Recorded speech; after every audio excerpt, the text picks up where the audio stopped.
Halo semuanya, welcome back to Tech Dev ID. Di video kali ini saya bakal unboxing monitor yang baru saya beli sebelumnya. Jadi kebetulan saya lagi butuh monitor untuk kebutuhan kerja saya dan budget saya sedikit kecil. Jadi tentunya saya harus nyari yang secara quality dan budgetnya seenggaknya sesuai. Jadi saya lagi nyari monitor yang kira-kira harganya sekitar 1,5 juta. Dan setelah saya cari-cari, saya menyimpulkan dapat beberapa merek dan akhirnya milih Lenovo L24i yang strip 40, bukan yang 30. Kalau yang 30 kan yang versi lama ya. Ini 40 yang versi baru. Kalau yang 30 itu warna hitam, kalau yang ini warna putih. Nah, sebenarnya ada beberapa pilihan lain selain ini sih. Salah satunya kalau nggak salah ada juga Acer yang speknya hampir mirip sama ini, Acer K243YE 100Hz juga, sama juga built-in speaker, AMD FreeSync juga, terus 24 inch ya. Karena saya rasa 24 inch itu udah cukup.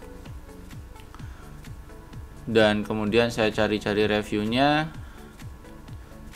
akhirnya saya pilih L24i 40. Dan saya lihat ada juga yang udah ngetes, katanya cukup akurat ya. Jadi di sini saya ya cerita berdasarkan orang awam karena saya gak ada alat juga untuk belum ada juga alat untuk ngecek secara teknis. Dan ternyata L24i 40 ini sesuai budget juga, bahkan yang di Jakarta ada keterangan sampai 1.100.000 harganya. Dan kemarin saya dapat di harga 1.300.000. Kalau di official store Lenovo 1.500.000-an. Jadi ini secara spek cukup buat saya. Kenapa? Refresh rate 100 Hz sudah sangat cukup. Terus karena saya bukan orang yang terlalu main game.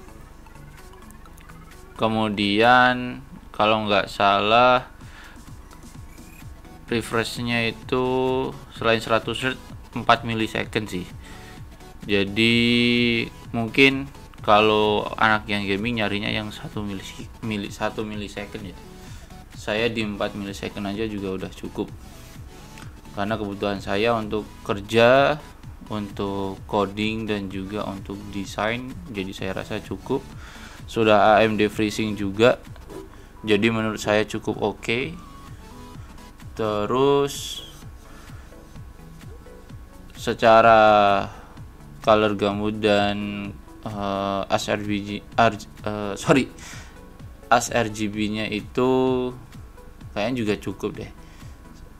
Karena kalau desain pun saya hanya pakai untuk desain keperluan sablon aja.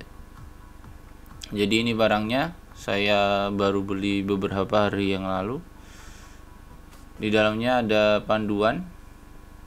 Kita dapat buku panduan di sini. Mulai dari cara rakitnya. Cara rakitnya sederhana ya sebenarnya. Oh ya, bodinya ini metalik ya kalau nggak salah ya.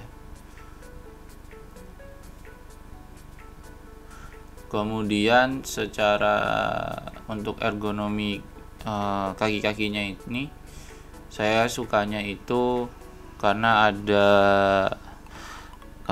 sedikit bagian yang dipakai untuk manajemen kabel. Jadi kabel itu biar bisa terlihat lebih rapi. Itulah kenapa saya akhirnya milih monitor ini daripada yang Acer K24YE. Terus di bawah kaki-kakinya juga ada tempat untuk naruh handphone.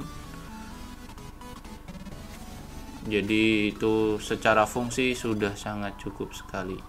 Sekali lagi, semua yang saya sampaikan di sini opini saya sebagai orang awam yang milih monitor ini ya. Saya lebih ngejar fungsinya dulu karena memang sesuai kebutuhan lah yang penting. Oke, kita dapat beberapa buku tadi ya, manual, kartu garansi, lalu ini tatakan kaki-kakinya. Kalau nggak salah sih ini metal ya, dan terasa kokoh memang.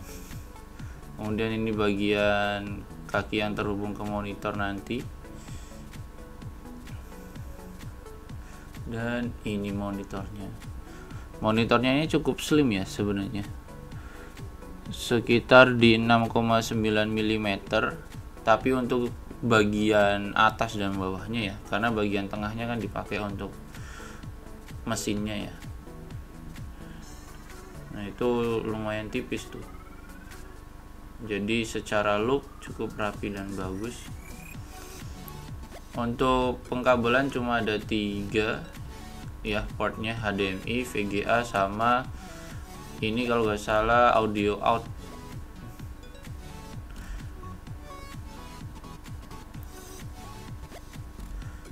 Oke, saya coba pasang dulu kaki-kakinya.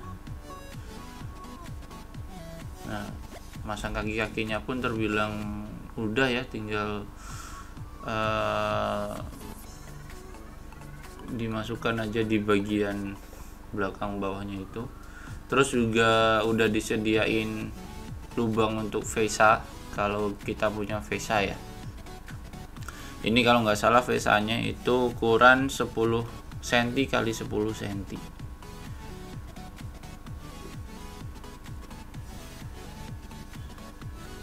Coba sambil saya cek juga deh. Kalau nggak salah sih 10 cm kali 10 cm.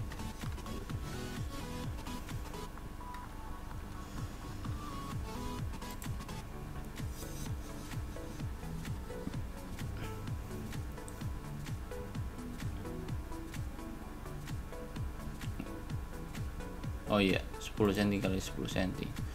Jadi ini untuk perangkat kaki-kakinya, bisa dilihat kaki-kakinya pun terlihat lebih kokoh dan juga cukup bagus daripada Acer menurut saya.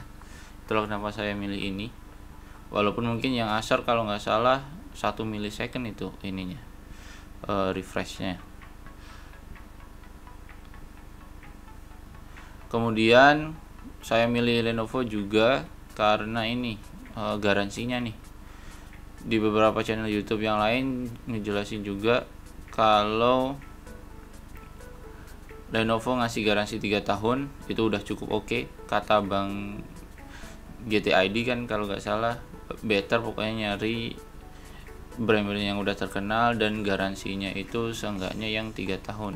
Apalagi kalau nggak salah yang Lenovo ini ada layanan jemput juga tuh kalau nggak salah. Saya juga belum tahu, masih harus cross check lagi, tapi semoga monitornya aman, nggak butuh sampai garansi. Untuk pasang kaki-kaki juga cukup mudah karena bautnya udah terpasang di setiap bagiannya, jadi kita tinggal obeng-obeng aja, nggak khawatir bautnya ini apa hilang. Ini yang biasanya sering terjadi.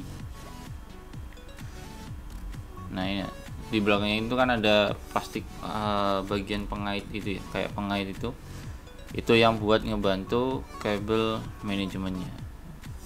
Nah, itulah alasan kenapa saya suka dan milih ini akhirnya. Nah, bisa dilihat ya, cukup kuat.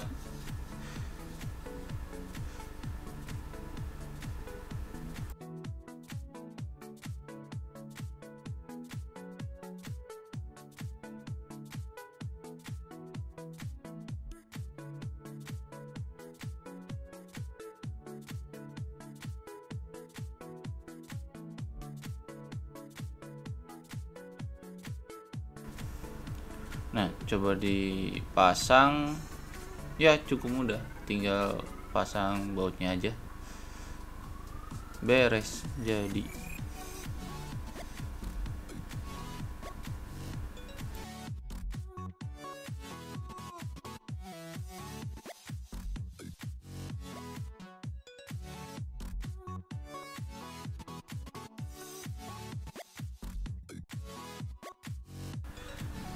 Bisa dilihat cukup tipis ya, warnanya juga cukup bagus, framenya putih, terus ada logo di belakang, ada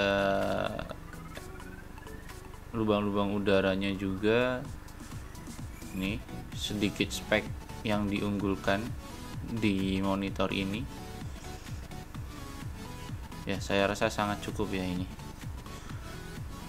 Oke, ini pengaturannya ada tombol di belakang ya untuk setting pengaturannya. Nah, sebenarnya pengaturannya ini nggak hanya cuma bisa diakses lewat tombol yang belakang, tapi ada aplikasi dari Lenovo juga nih yang bisa dipakai untuk konfigurasi si monitornya ini. Ya, nanti tinggal terserah teman-teman settingannya gimana gitu ya.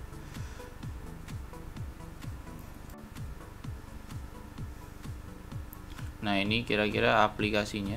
Jadi ini aplikasi dari Lenovo yang bisa ngebantu kita untuk setting tanpa harus pakai tombol fisik dari monitornya. Nah, ini hampir sama aja nih. Dan ternyata di keterangan resolusinya, kalau di sini ya, native resolusinya itu 3840 kali 2160, hampir kayak 4K ya kalau nggak salah. Sedangkan yang tertera di spek itu Full HD 1920 1080. Dan setelah saya coba setting, ternyata kita bisa pakai resolusi memang hampir ke 3840.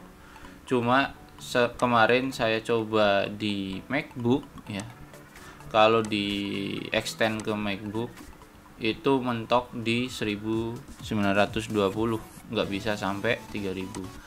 Sedangkan kalau di Windows masih bisa. Jadi tinggal sesuai preferensi dan kebutuhan aja. Mungkin itu dulu cerita dari saya. Semoga mungkin bisa jadi referensi juga buat teman-teman yang lagi nyari monitor. Kita ketemu lagi di video-video unboxing lainnya. Thank you.